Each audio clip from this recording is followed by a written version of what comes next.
Hello, future doctors. My name is Majid, the Canadian IMG. So I didn't really make any videos in the past, couple of, I guess, 1 year or so, because I didn't really see the point, and also my education was kind of delayed because of financial issues. But right now, because I see a lot of people still watch my videos, once in a while, I want to just, help out with some advice for, the next steps. So what I want to talk about today is passing the Cbse, the Comprehensive Basic Science Exam, or COMP. I passed it on my first try, but this was back when the cut-off was around 68%. Now I believe it's around 70%. So if you don't know what COMP is, you have to pass this exam in order to write your USMLE Step 1, to sign up for it, really. And it's basically a mini Step 1. It's about 4 hours, I believe. You do a couple of questions, NBME style, and then they assess whether or not you're ready, and then your school will give you a letter, everything, so that you can sign up for the real exam, which is USMLE Step 1. Now, again, this is what worked for me, and this obviously isn't going to work for everybody.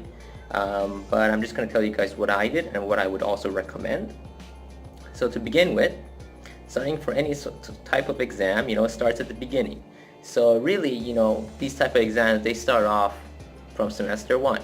That doesn't obviously mean that you have to remember everything from semester 1 or your first year. Just as soon as you start learning about something, maybe just flip through first aid. I wouldn't recommend it in first semester, but maybe in your second semester. Just flip through first aid and then see if what you learn is relevant. And just take a note of it, like important anatomy stuff like rotator cuff injuries, or some knee injuries. They're really important. It's stuff that can come back at you. So as you're going through the material, you just flip through the first aid book and you see it, and then you also learn what's in there. This really happens maybe in your second year of medical school, in your third and fourth semester, or fifth semester if you are a curriculum student, where you learn more pathology, microbiology, and physiology.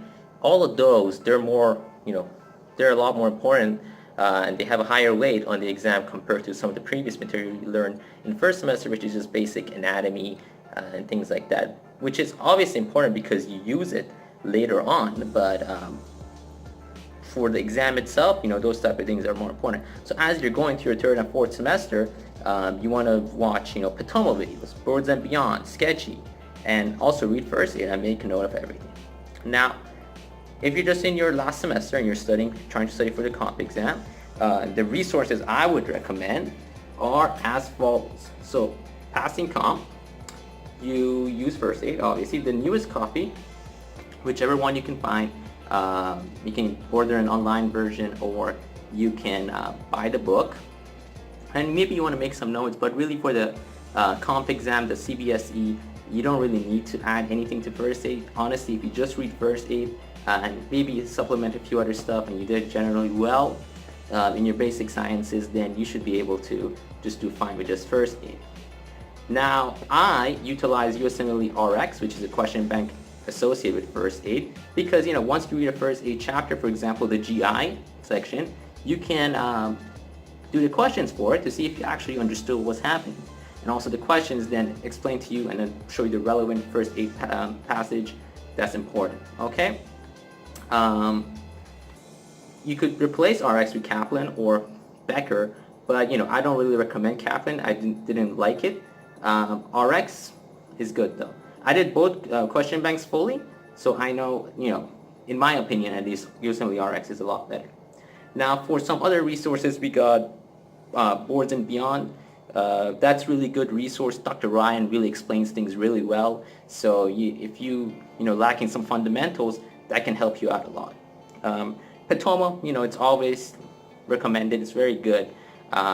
It can help you out with a lot of pathology and help you review, and he's just a really good teacher. And then Sketchy, of course, depends on the person, but I personally really like Sketchy. I like Sketchy Micro and Farm. especially the pharmacology for example, for autonomics or, you know, the cancer drugs, those type of things. They really help me out with those.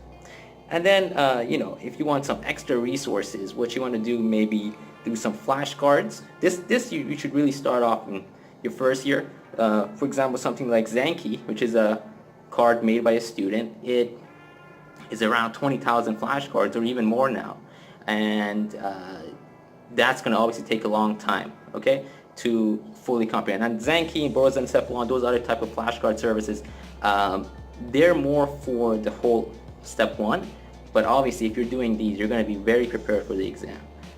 So if you're a new student and you want to really learn well and get prepared for all the exams ahead of time, and for the school exams as well, maybe, you know, give a try for Zanki and RUSM, Cephalon. There's probably newer ones out by the time you watch this video. You know, it's just more talking to your classmates, exploring the things online, and finding out where you can find these flashcards, okay? So that is basically it. Passing comp is, you know, very straightforward. It's just as long as you stay on top of your material, you do the RX questions, or you just go over first aid at least once, then you should be fine. Okay. Alright guys, I will probably make more videos, for example, how I studied for step 1, what I did for step 1, and right now I'm in my clinical rotations, and I am a Canadian student, so that's obviously the Canadian IMG, so maybe I can give some advice for those of you who will be coming to clinicals in the future. Alright, take care.